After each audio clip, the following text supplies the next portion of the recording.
Oil stains covered Tom Rivers' hands as he wiped them on an already dirty rag. His small repair shop smelled like burnt metal and old grease. 3 broken cargo haulers sat in the corner, their owners unable to pay for repairs. The rent notice on his desk glowed red, demanding payment in 2 days. Tom had been fixing things since he could hold a wrench.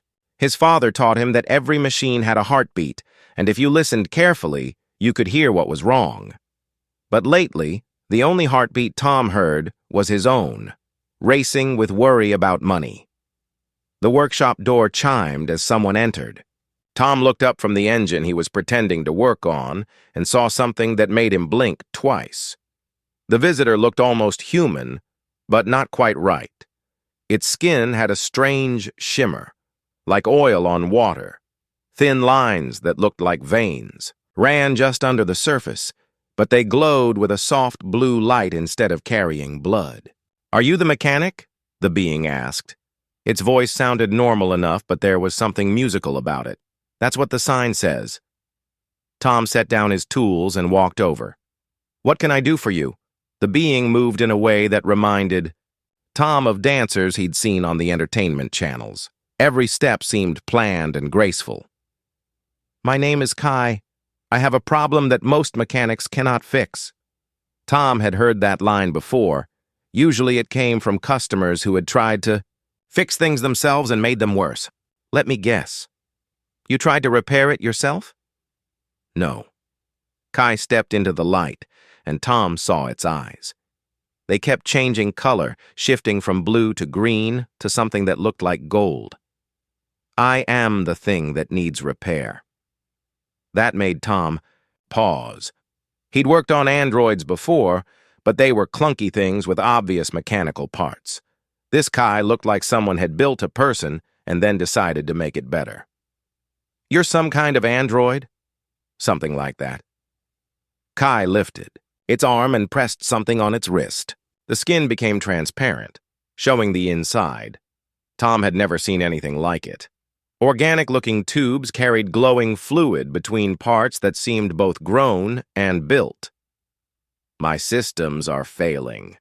Tom leaned in for a closer look. The tubes were getting darker, and some of the fluid had stopped moving. "What kind of lubricant does this use?" "That is the problem." Kai's eyes turned a worried shade of purple. "It requires a very specific type. Most places do not carry it."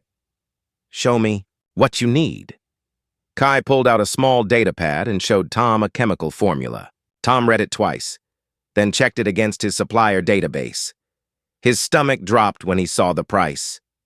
"This stuff costs more than I make in 3 months," Tom said. "Are you sure this is right?" "Yes. Without it, my biomechanical systems will shut down permanently in less than 6 hours. Tom looked at Kai's face.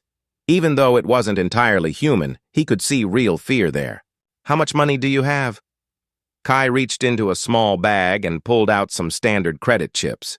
Tom ran them through his scanner and shook his head. "This isn't even close to enough." "I know." Kai's shoulders slumped. "I have been to 12 other repair shops. They all said the same thing." Tom stared at the formula again. He had seen desperate customers before, but something about Kai was different. Maybe it was the way it had said please without actually using the word. Or maybe it was the way its eyes had turned that sad purple color. "Let me think about this," Tom said. He walked back to his desk and pulled out his personal account information.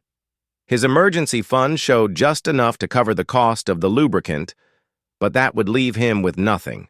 No money for rent, no money for food, no money for the basic supplies he needed to keep his shop running. Tom had learned long ago that business was business. You didn't stay in operation by giving away expensive repairs to customers who couldn't pay. But he also remembered what his father had taught him about listening to heartbeats. Right now, he could hear 2 of them, his own, worried about money and survival, and something else, quieter and more desperate. "Okay," Tom said. "I'll do it." Kai's eyes flashed bright gold. "You will help me?" "Yeah, but it might take me a while to get the lubricant. My usual supplier doesn't stock this stuff. It took Tom 4 hours and 6 different calls to find someone who had the right fluid. When they delivered it, he had to transfer his entire emergency fund to pay for it. The delivery driver looked at the expensive container and shook his head. "Hope whoever this is for can pay you back," the driver said. Tom hoped so too, but he wasn't counting on it. Getting Kai up on the repair table required some creativity. The being was heavier than it looked, and Tom had to be careful not to damage any of the visible tubes or connections. When he finally got a good look at Kai's internal systems, he forgot all about the money. "This is incredible," Tom whispered. "How does this even work?"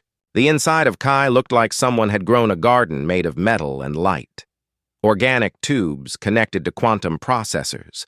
Neural networks that pulsed with their own rhythm fed into systems that Tom couldn't even identify. Everything was connected to everything else in ways that shouldn't have been possible. "My people learned to combine biological growth with technological design," Kai explained. "Instead of building separate parts, we grow them together."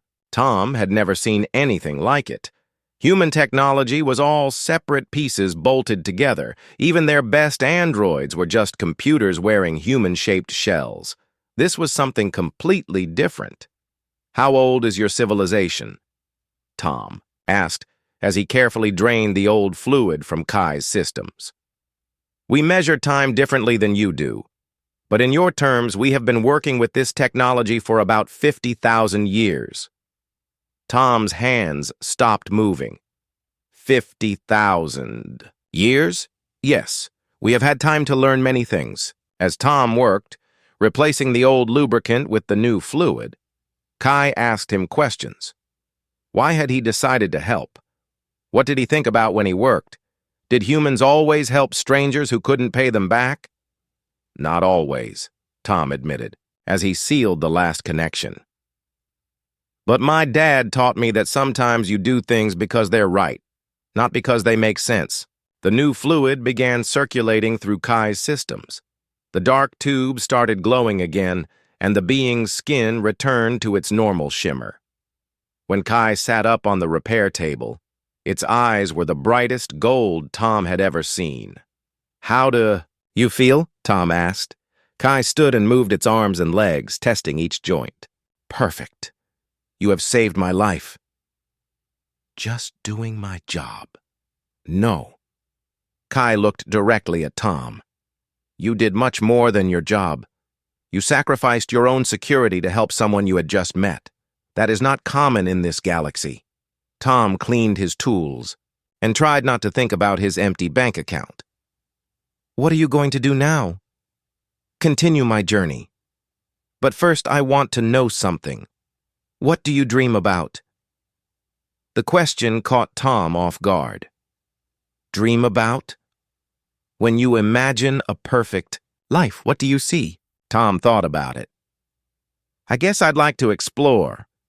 See things nobody else has seen. When I was a kid, I wanted to be one of those deep space explorers who map new systems. But instead, you became a mechanic. Yeah, well, dreams don't pay the bills." Kai smiled, and Tom realized it was the first completely human expression he'd seen from the being. Sometimes they do. Sometimes the universe rewards those who show kindness to strangers. Before Tom could ask what that meant, Kai headed for the door. "Thank you, Tom Rivers. You will understand soon why this day was important." Then Kai was gone, leaving Tom alone with his empty bank account and a workshop that still smelled like oil and worry. But for some reason, he felt better than he had in months. 2 days after Kai left, Tom's landlord came knocking. Mr. Hendricks was a thin man who always wore the same gray suit and always had the same disappointed expression on his face.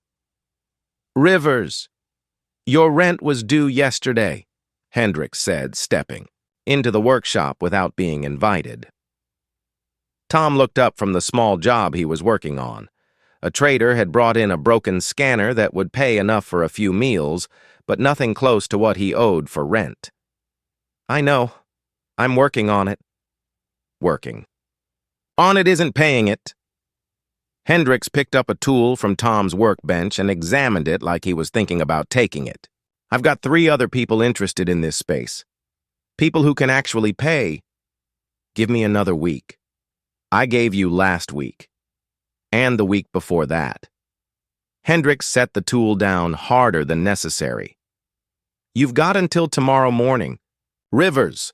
After that, I'm changing the locks. After Hendricks left, Tom sat in his chair and stared at the wall. He'd known this day was coming, but that didn't make it easier. Maybe he should have let Kai find another mechanic. Maybe he should have been smarter about money instead of smarter about kindness. His personal communicator buzzed. Tom almost didn't answer it, but the caller ID showed station control. They usually only called mechanics when something big was broken. Rivers here.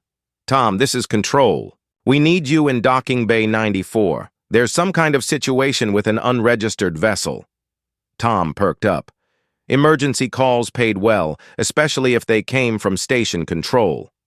What kind of situation? Hard to explain. Just get down here. Tom grabbed his portable toolkit and headed for the transport tubes that connected different sections of Orbital Station Gamma 7.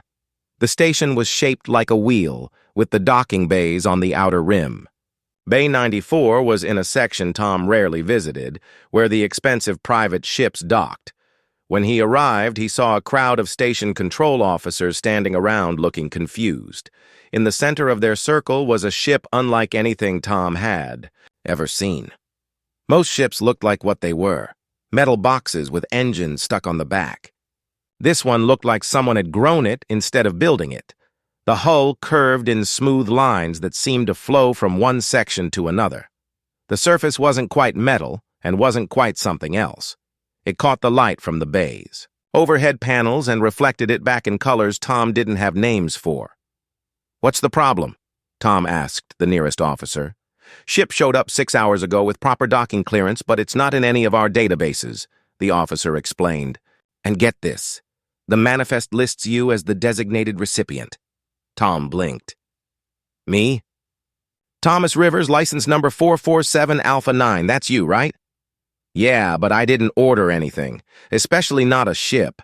The officer shrugged. Maybe someone sent you a gift. Tom walked closer to the strange vessel. Up close, he could see that the hull wasn't solid. There were patterns in it, like the growth rings in old Earth trees. But they moved slightly as he watched. The ship was about the size of a medium cargo hauler, but it looked like it could carry much more.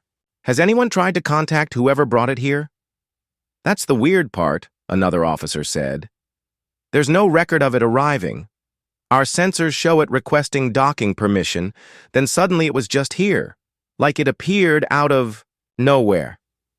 Tom walked around the ship, looking for some clue about who had sent it. Near what he guessed was the front, he found a small panel that looked different from the rest of the hull. When he touched it, the panel lit up with symbols he didn't recognize. Then the symbols changed, shifting into letters he could read, Thomas Rivers, authorized user. Did everyone see that? Tom asked. The officers nodded. One of them was recording everything with a portable scanner. I think you should go inside, the first officer said. Maybe there's an explanation in there. Tom found what looked like an entrance on the side of the ship. As he approached, a section of the hull simply flowed aside, creating an opening. The inside of the ship was even more amazing than the outside. The main cabin felt bigger than it should have been, given the ship's external size. The walls curved smoothly from floor to ceiling, and they seemed to glow with their own soft light. In the center was a pilot's chair that looked like it had been grown specifically for someone Tom's size. But what really caught his attention were the control systems. Instead of buttons and switches, there were smooth panels covered with symbols and patterns. When Tom sat in the pilot's chair, some of the panels lit up and the symbols began shifting into readable text. Welcome, Thomas Rivers, appeared on the largest display. Please remain seated while the ship's systems adjust to your neural patterns. Neural patterns? Tom said out loud. Before he could stand up, he felt a gentle tingling sensation like a mild electrical current running through his body. The feeling wasn't unpleasant, just strange. The displays around him began showing more information. Adjustment complete. Playing message from Kai of the Architects. The main screen lit up, and Kai appeared. The being looked exactly the same as it had in Tom's workshop, but now it was wearing different clothes and standing in a place that looked like a garden made of metal and light. "Hello, Tom. If you are seeing this message, it means you have found the gift my people have prepared for you. Before you become concerned, let me explain what is happening." Tom leaned forward in the chair. "This better be good. 3 days ago, I came to your workshop with a problem that was not entirely real. My systems were failing, but the failure was intentional. It was designed to test your character." "A test?" Tom felt a surge of anger. "You mean you lied to me?" "I experienced real distress, and my systems did require the lubricant you provided. But the situation was created by my people to observe your response. We have been studying various species across this galaxy, looking for individuals who demonstrate wisdom, compassion, and the ability to make good decisions under pressure. The display showed a star map with hundreds of highlighted points. We have conducted similar tests on thousands of individuals from dozens of different species. Most fail. They either ignore those in need, try to exploit advanced technology for personal gain, or help only when they expect significant rewards." Tom thought about the expensive lubricant he'd bought with his last credits. "And I passed? You did more. Then pass. You sacrificed your own financial security to help a stranger, asking nothing in return. This is exactly the kind of behavior my people value." The display changed to show the interior of the ship Tom was sitting in. "This vessel is called the Wanderer. It represents technology that is thousands of years ahead of your current level of development. Its engines can manipulate space and time to achieve faster-than-light travel. Its hull can repair itself and adapt to different environments. Its computer systems learn and grow more capable over time." Tom looked around at the smooth walls and glowing panels. "Why give this to me? Because you demonstrated that you can be trusted with power. The Wanderer is more than transportation. It is a tool for exploration, for helping others, and for protecting those who cannot protect themselves. We believe you will use it wisely." The message continued, but Tom was having trouble focusing on Kai's words. A spaceship. An actual faster-than-light spaceship, more advanced than anything humans had ever built. Given to him because he'd helped a stranger who couldn't pay. "The ship's artificial intelligence will teach you how to operate its systems," Kai was saying. "Take your time learning. When you are ready, there will be work for you to do. Others like yourself, scattered across the galaxy, who have passed similar tests. You will not be alone." The message ended, leaving Tom sitting in silence in the pilot's chair of his new ship. Through the entrance, he could see the station control officers waiting for some kind of explanation. Tom activated what looked like a communication panel. "Can I talk to the ship's computer?" "Yes," a new voice replied. This one was clearly artificial, but it sounded friendly. "I am the Wanderer's AI system. You may call me Aurora." "Aurora, is all of this real?" "Yes, Tom. The Wanderer is now yours to command. Would you like to begin learning how to pilot it?" Tom thought about his empty bank account, his angry landlord, and his failing repair shop. Then he thought about his childhood dreams of exploring unknown star systems and discovering things no human had ever seen. "Yeah," he said. "I think I would." As Aurora began explaining the ship's basic systems, Tom realized that everything in his life had just changed. He'd lost his savings helping a stranger, and somehow that had led to gaining something beyond his wildest dreams. Maybe his father had been right about listening for heartbeats. Sometimes the universe had its own rhythm, and if you were paying attention, you could hear when something important was about to happen. Tom spent the next day moving his few personal belongings onto the Wanderer. His landlord had been surprisingly understanding when Tom explained he was leaving the station, especially after Tom offered to let him keep the repair equipment as payment for the missed rent. "Never figured you for the adventuring type, Rivers," Mr. Hendricks said as he watched Tom carry a box of tools onto the strange ship. "Where you heading?" "I'm not really sure yet," Tom admitted. And that was the truth. Aurora had spent hours teaching him the ship's basic systems, but she'd been vague about what Tom was supposed to do with his new capabilities. The AI had mentioned something about assignments and others like him, but no specific instructions. The Wanderer's interior had continued to amaze him as he explored. Besides the main cabin and pilot area, there were sleeping quarters that adjusted to his body temperature, a workshop that seemed to have tools for fixing anything imaginable, and a small kitchen that could somehow create food from basic molecular components. "The ship's systems learn from your preferences," Aurora explained as Tom tried to figure out how to make coffee. "The more you use them, the better they become at anticipating your needs." "This is all pretty overwhelming," Tom said, watching. The food processor created a perfect cup of coffee without him telling it how he liked it prepared. That is normal.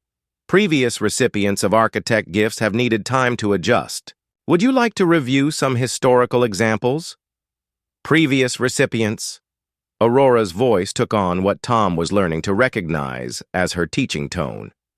"You are the 47th human to receive an architect gift in the past 200 years. You are the third to receive a ship of this class." Tom sat down heavily in one of the cabin chairs. "There are 46 other humans with ships like this?" "Not exactly like this one. Each gift is customized for its recipient's specific skills and personality. Some received medical technology, others scientific equipment, still others received tools for communication or exploration." "What happened to the other two who got ships?" "Captain Rivers became the first human to make peaceful contact with the Zephyrian Empire. Captain Davis established the current trade routes between human space and the Andorian Republic. Both accomplished significant positive changes for your species." Tom felt a weight settle on his shoulders. "And now you expect me to do something equally important?" "The architects do not assign specific tasks. They provide tools to those they judge capable of using them wisely, then allow natural circumstances to guide how those tools are used." Before Tom could ask more questions, the ship's communication system activated. "Incoming message from station." "Control," Aurora announced. Tom activated the display and saw the face of Controller Williams, the woman who ran day-to-day operations for the station. She looked worried. "Tom, we've got a situation. Are you familiar with the Proxima trade route?" "Sure. It's the path ships take to reach the outer colonies. Takes about 3 weeks with conventional drives. We just received a distress signal from that route. A colony ship lost power somewhere between here and Proxima Station. They've got 1,500 people on board, including families with children." Tom felt his stomach tighten. "How long do they have?" "Their backup life support is good for maybe 10 days. The nearest rescue ship is 2 weeks away, even at maximum speed." Tom looked at the ship's navigation displays. Aurora had been teaching him about the Wanderer's faster-than-light capabilities. "How fast can this ship travel?" "At maximum efficiency, the Wanderer can reach the Proxima route in approximately 6 hours, Aurora replied. Controller Williams looked surprised. 6 hours? Tom, that's impossible. No human ship can travel that fast." "This isn't exactly a human ship," Tom said. "Send me the coordinates of the distress signal. I'll go help them." "Tom, you're not a trained rescue pilot. This could be dangerous." Tom thought about 1,500 people drifting in space with failing life support. "Aurora, can this ship handle a rescue operation?" The Wanderer is equipped with emergency medical facilities, expanded cargo space, and the ability to tow vessels up to 5 times its mass. A rescue operation is well within its capabilities. "Then we're going," Tom said. "Send me those coordinates." An hour later, the Wanderer departed orbital station Gamma 7 on its first mission. Tom sat in the pilot's chair, trying not to think about the fact that he'd never flown anything more complicated than a maintenance pod. Engaging faster-than-light drive, Aurora announced. The stars outside the ship's viewports stretched into lines, then disappeared entirely. For a moment, Tom felt like he was falling through empty space. Then the sensation passed, and normal, starlight reappeared. Travel time to distress signal location. 4 hours, 37 minutes, Aurora reported. Tom shook his head in amazement. The fastest human ships would have needed 3 weeks to cover the same distance. How does this drive system work? The Wanderer's engines create a localized distortion in space-time, allowing the ship to move from one location to another without crossing the intervening distance. Think of it as folding space rather than traveling through it. As they traveled, Aurora taught Tom about the ship's rescue systems. The cargo bay could expand to create temporary living space for hundreds of people. The medical bay could treat everything from minor injuries to major trauma. The workshop contained equipment for emergency repairs to other vessels. The architects designed this ship for someone who would use it to help others, Aurora explained. Your psychological profile suggested you would be comfortable in that role. What psychological profile? The one compiled during your interaction with Kai. Every word you spoke, every decision you made was analyzed to determine your character and motivations. Tom felt a chill. You were watching me that closely? Tom, you were being evaluated for one of the most advanced pieces of technology in the galaxy. The architects needed to be certain you would use it responsibly. When they arrived at the coordinates, Tom saw the disabled colony ship drifting in space. It was huge, easily 10 times the size of the Wanderer, with the boxy design that marked it as human construction. No lights showed on its hull, and it wasn't responding to communication attempts. Life signs? Tom asked. 1,473 humans aboard. Life support is failing, but not as quickly as reported. I estimate they have approximately 6 days remaining. Tom activated the communication system. Colony Ship Horizon. This is the Wanderer responding to your distress call. Please respond. After a few moments, a tired voice answered. Wanderer, this is Captain Morrison of the Horizon. We've never heard of your ship, but we're glad to see you. What's your status, Captain? Main engines are dead. Something went wrong with our power core 3 days ago. We're running on backup power, but it won't last much longer. Tom looked at the massive ship on his displays. Aurora, can we tow something that size? Yes, but it would be faster to repair their power system. The Wanderer's workshop contains components compatible with human technology. Captain Morrison, I'm coming aboard to look at your engines. I might be able to fix them. Are you a qualified engineer? Tom thought about his small repair shop and his years of fixing broken equipment. I'm a mechanic. I fix things that are broken. 2 hours later, Tom was deep in the Horizon's engine compartment, replacing burned-out components with parts from the Wanderer's seemingly endless supply. The colony ship's crew watched in amazement as Tom pulled out tools and materials that were clearly more advanced than anything they'd seen. Where did you get equipment like this? Asked the ship's chief engineer.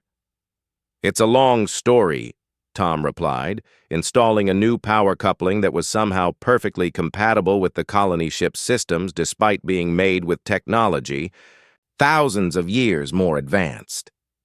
When Tom reconnected the main power system, lights came on throughout the Horizon.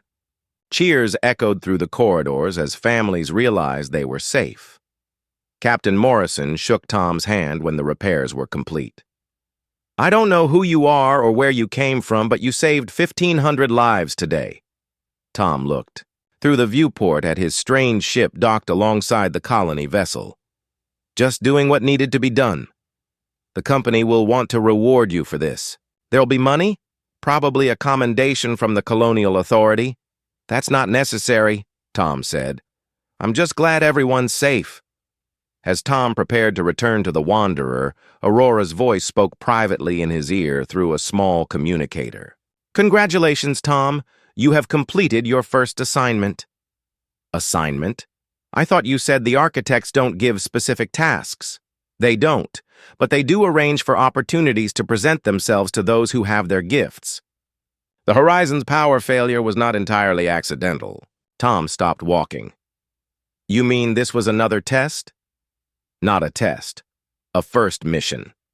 The architects wanted to see how you would use your new capabilities when faced with an emergency. Your response was exactly what they hoped for. Back aboard. The Wanderer, Tom sat in his pilot's chair and thought about what Aurora had told him. The broken android, the expensive repair, the gift of an advanced ship, and now a rescue mission that had been arranged for him. None of it was coincidence. Aurora. What happens now? Now you continue being who you are, Tom. You help people who need help. The difference is that now you have the tools to help on a much larger scale. Tom looked out at the stars and realized that his childhood dreams of exploration had come true in a way he'd never imagined. He wasn't just going to see new places, he was going to make a difference in them. Where to next? Aurora asked. Tom smiled. Wherever we're needed. News traveled fast in space, especially news about impossible rescues. 3 weeks after saving the Horizon, Tom found himself dealing with visitors he hadn't expected. The Wanderer sat docked at Frontier Station Beta while government officials, military commanders, and corporate executives all wanted to know the same thing. Where had he gotten the ship? Mr. Rivers, you understand this is a matter of galactic security, said Admiral Cross, a stern woman with more medals than Tom could count. No human technology can perform the maneuvers your ship demonstrated. Tom sat across from her in the station's conference room, feeling like a school kid called to the principal's office. I told you, it was a gift. From whom? Someone I helped at my repair shop. Admiral Cross tapped her fingers on the table. The being you described doesn't match any known species in our databases. We need to examine your ship. No. The word came out harder than Tom had intended, but he meant it. Ever since arriving at the station, he'd felt protective of the Wanderer in a way that surprised him. The ship wasn't just transportation anymore. It was home. Mr. Rivers, this isn't a request. Before Tom could respond, his personal communicator buzzed with an emergency message from Aurora. The AI's voice spoke directly into his ear through the small device. Tom, we need to leave immediately. Multiple military ships are moving to surround the station. Tom stood up from the table. I'm sorry, Admiral, but I have somewhere else to be. Sit down, Rivers. This meeting isn't over. But Tom was already walking toward the door. Behind him, he heard Admiral Cross giving orders to security personnel. By the time he reached the docking bay, alarms were sounding throughout the station. The Wanderer's entrance flowed open as Tom approached. How bad is it? He asked Aurora as he settled into the pilot's chair.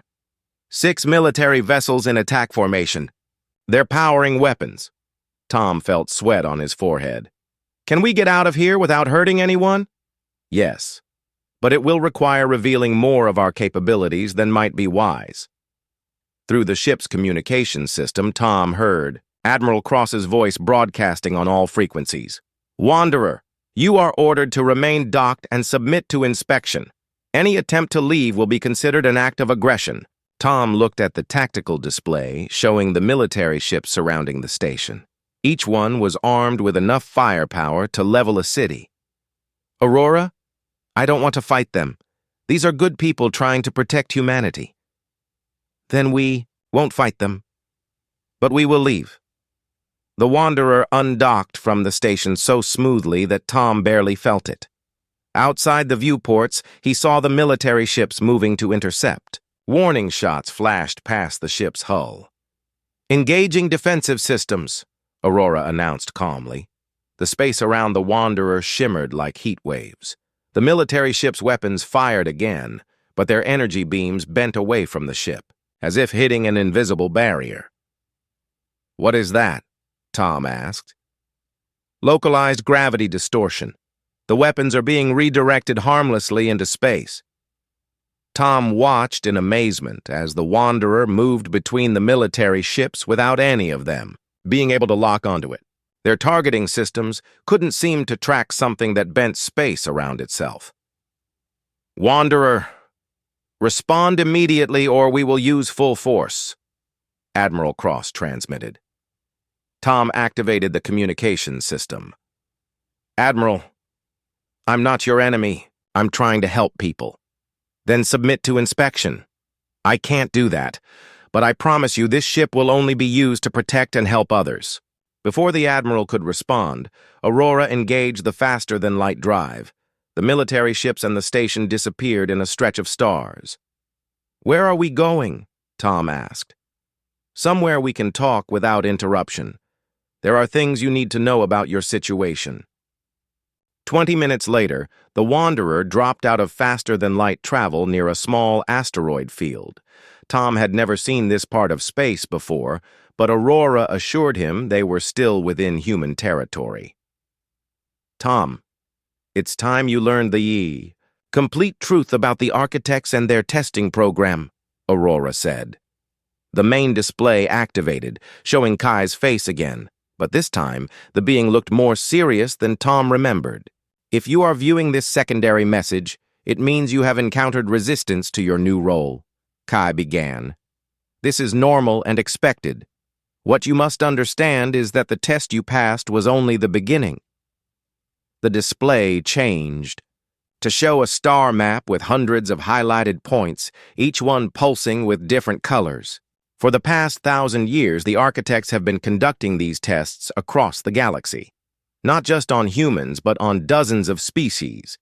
"We are looking for individuals who can be trusted with advanced technology and the responsibility that comes with it." Tom leaned forward. "How many people are we talking about?" "Currently, there are 812 individuals across 43 species who have received architect gifts. Some received medical technology that allowed them to cure diseases thought incurable. Others received scientific instruments that advanced their civilization's understanding of the universe. Still others, like you, received ships. The display showed images of beings Tom didn't recognize, all working with technology that looked similar to the Wanderer's systems. But receiving the gift is only the first step. The real test comes when your own people discover what you have and try to take it from you. Tom thought about Admiral Cross and the military ships. "So this has happened before?" "Every single time. When an individual gains access to technology far beyond their species' current level, their governments inevitably try to seize it. This is the second test. How do you handle power when others want to take it from you?" Aurora's voice joined the explanation. "Some recipients have hidden their gifts, using them secretly to help others. Some have shared their technology openly, advancing their entire civilization. Others have used their gifts to become leaders, guiding their people toward better futures." "What happened to those who failed the second test?" Kai's expression grew sad. "Some allowed their technology to be weaponized by military forces. Others used their gifts for personal gain rather than helping others. In those cases, the architects reclaimed their gifts." Tom felt a chill. "Reclaimed how?" "The technology simply stopped working. The ships returned to architect space. The medical devices became inert. The scientific instruments shut down permanently. The display changed to show a peaceful-looking planet with cities that seemed to grow rather than being built. But those who pass both tests join a larger community. The Wanderer is not just a ship, Tom. It's your key to a network of individuals across the galaxy who work together to protect developing civilizations and maintain peace between species." Aurora added, "The human Captain Rivers I mentioned earlier chose to work openly with human authorities, sharing enough technology to advance your space travel capabilities without overwhelming your society. Captain Davis chose to work more quietly, establishing trade relationships that prevented several wars. And now I have to choose what to do." "Yes," Kai said from the display. But remember, the architects chose you because they believe you will make the right choice. Trust your instincts, Tom. They haven't failed you yet. The message ended, leaving Tom alone with Aurora in the quiet of space. He thought about Admiral Cross and her concern for galactic security. He thought about the colony ship full of families he'd saved. He thought about all the good he could do with the Wanderer's capabilities and all the harm that could come if the ship's technology was misused. Aurora, what do you think I should do? I think you should continue being the person the architects saw when they tested you. Help those who need help. Protect those who cannot protect themselves, and trust that the right path will become clear. Tom looked out at the stars and realized that his journey was just beginning. The repair shop, the broken android, the gift of the ship, all of it had been leading to this moment when he had to decide what kind of person he wanted to be with unlimited power at his disposal. He thought about his father's advice about listening for heartbeats. Right now, he could hear his own, steady and determined. And somewhere in the distance, he could hear something else. The rhythm of a galaxy full of people who needed someone to stand between them and the dangers they couldn't face alone. Set course for the outer rim, Tom said. If there are others like me out there, I think it's time we met. 6 months had passed since Tom fled the military ships at Frontier Station Beta. The Wanderer had become more than his home. It had become his purpose. Aurora had guided him to 3 other recipients of architect gifts scattered across human space, and each meeting had taught him something new about his role in the galaxy. Today found Tom floating in space beside a damaged cargo freighter, wearing an environmental suit that the Wanderer had somehow tailored perfectly to his body. The freighter's engines had failed near a dangerous asteroid field, and its crew of 4 was trapped with no way to call for help. Almost got it, Tom said into his suit's communicator as he worked to install a new power converter on the freighter's hull. The repair should have been impossible in zero gravity with basic tools, but the Wanderer's workshop had provided equipment that made difficult tasks feel simple. Take your time, replied Captain Hayes from inside the damaged ship. We've been drifting for 2 days. A few more minutes won't hurt. Tom smiled as he connected the final power coupling. The freighter's lights came on, and he could hear the hum of life support systems restarting. Another successful rescue, another group of people who would make it home safely. But as Tom prepared to return to the Wanderer, Aurora's voice spoke, urgently in his ear. Tom, we have a problem. Long-range sensors are detecting military ships approaching this position. Tom looked toward where the Wanderer waited and saw the familiar shimmer of ships dropping out of faster-than-light travel. 6 vessels, all flying human military markings. Admiral Cross had found him again. Captain Hayes, get your engines started and head for the nearest station, Tom transmitted to the freighter. Don't get involved in what's about to happen here. What's going on? Hayes asked. Military business? Just go. Tom jetted back to the Wanderer as quickly as his suit's thrusters would carry him. The ship's entrance flowed open, and he was inside and seated in the pilot's chair within minutes. Wanderer, this is Admiral Cross of the Human Defense Force, came the familiar stern voice over the communication system. You will surrender your vessel for inspection immediately. Tom looked at the tactical display. The military ships had formed a tighter formation this time, and their weapons were already powered and aimed at his ship. Admiral, we've been through this before. I'm not your enemy. Your actions suggest otherwise. In the past 6 months, you've interfered with military operations, ignored direct orders from lawful authority, and refused to submit to security screening. That makes you a rogue agent operating unauthorized alien technology. Tom felt a familiar frustration. I've been helping people, rescuing stranded ships, delivering medical supplies to colonies, stopping pirates. How does that make me a threat? Because we don't know your real agenda. For all we know, you're working for a hostile alien power. Before Tom could respond, another voice cut into the communication channel. "Admiral Cross, this is Captain Rivers. I suggest you stand down your weapons." Tom blinked in surprise. Aurora had mentioned Captain Rivers, the other human who had received a ship from the architects, but he'd never expected to meet her like this. On the tactical display, a new ship appeared, sleek and organic-looking like the Wanderer, but larger and with design elements that spoke of pure exploration rather than rescue work. It had dropped out of faster-than-light travel right in the middle of the military formation. "Captain Rivers, you are also ordered to surrender your vessel," Admiral Cross transmitted. But Tom could hear uncertainty in her voice now. "Admiral, I've been working with human authorities for 3 years," Captain Rivers replied calmly. "I've helped establish peaceful contact with 4 alien species and prevented 2 wars. My ship has been inspected by your own technical staff. You know I'm not a threat. Your situation is different. You cooperated with proper authority. No, Admiral, I made a choice about how to use my gift responsibly, and right now I'm choosing to protect someone who has done nothing but help people." Tom watched in amazement as Captain Rivers' ship moved between the military vessels and the Wanderer. Her ship's defensive systems activated, creating a barrier that would protect both vessels from attack. "Aurora, can you put me in direct contact with Captain Rivers?" Tom asked quietly. "Already done," Aurora replied. A new voice spoke on a private channel. "Tom Rivers, I presume?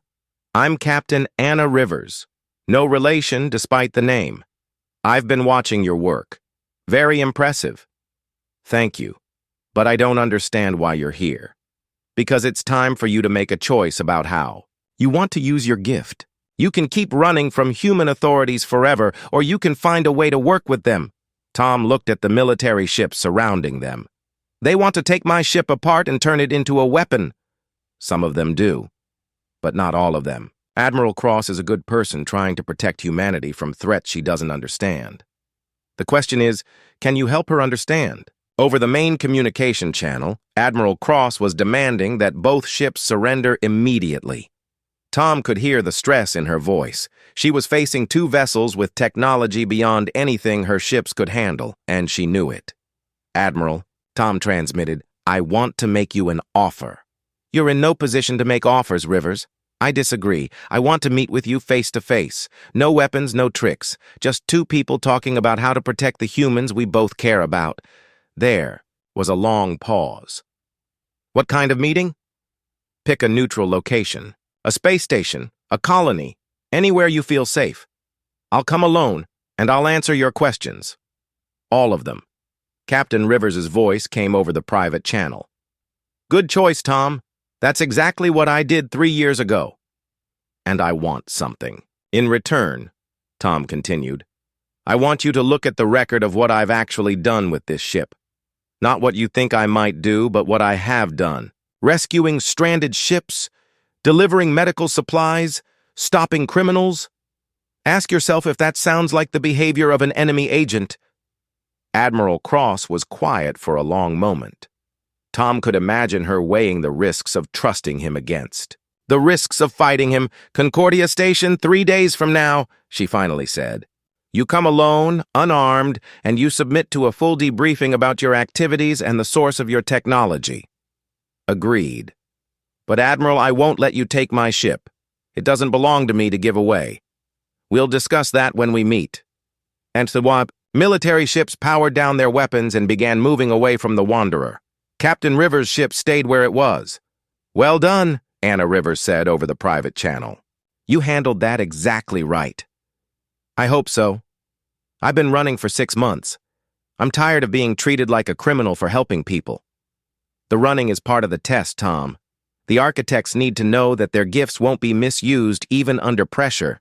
But they also need to know that the recipients can eventually find ways to work within their own societies." Tom thought about that as he watched the military ships disappear into faster-than-light travel. "What happens now?"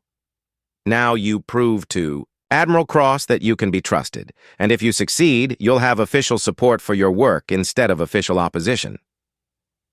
3 days later, Tom sat across from Admiral Cross in a conference room on Concordia Station. Between them lay a data pad containing detailed records of every mission the Wanderer had undertaken in the past 6 months. 47 successful rescues, Admiral Cross said, reading from the pad. 16 medical supply deliveries to remote colonies. 8 anti-piracy operations. No civilian casualties. No military engagements. I told you I wasn't your enemy. Admiral Cross looked up from the data pad. The question isn't whether you're an enemy, Rivers. The question is whether you're reliable. Can human authorities count on you to use this technology responsibly? Tom met her gaze steadily. Admiral, I became a mechanic because I like fixing things that are broken. The Wanderer just gives me better tools and a bigger workshop. I'm still the same person who fixes things. And if we asked you to use your ship for military purposes, I'd say no. The Wanderer isn't a weapon, and I won't let it become one. Even if humanity was threatened, Tom thought about that carefully. If humanity was truly threatened, I'd do everything I could to protect people. But I'd do it by rescuing civilians, stopping the threat at its source, or finding peaceful solutions. Not by turning my ship into a battleship. Admiral Cross leaned back in her chair. You realize this makes you a loose cannon from a military perspective. I realize this makes me exactly what the people who gave me this ship wanted me to be. After a long moment, Admiral Cross smiled, the first time Tom had seen her look anything other than stern. You know what, Rivers? I think I believe you. 6 weeks later, Tom stood in his old repair shop on Orbital Station Gamma 7. He'd reopened it as a front for his real work, a place where people in trouble could find help without asking too many questions about where it came from. The bell above. The door chimed, and a nervous-looking trader entered. His clothes were dirty, his face was bruised, and he kept looking over his shoulder. Are you the mechanic? The trader asked. That's what the sign says, Tom replied, just as he had 6 months ago when Kai had walked through the same door. What can I do for you? I heard you help people. My cargo ship was attacked by pirates near the Vega system. They took everything, but they left my family and crew stranded on a dead world. I need someone to go get them, but I can't pay much. Tom looked at the man's desperate face and heard the familiar sound of his father's voice reminding him to listen for heartbeats. Don't worry about payment. Tell me where they are. As the trader gave him coordinates for the rescue, Tom realized that his journey had come full circle. He was still a mechanic who fixed broken things. The only difference was that now his workshop extended across the entire galaxy, and the things he fixed were often much more important than engines and power systems. Sometimes they were broken hearts. Sometimes they were broken dreams. And sometimes, when he was very lucky, they were broken people who just needed someone to show them that the universe could still be kind. The Wanderer waited in Docking Bay, 94, ready for another mission, and Tom Rivers, mechanic and guardian, was ready to answer the call.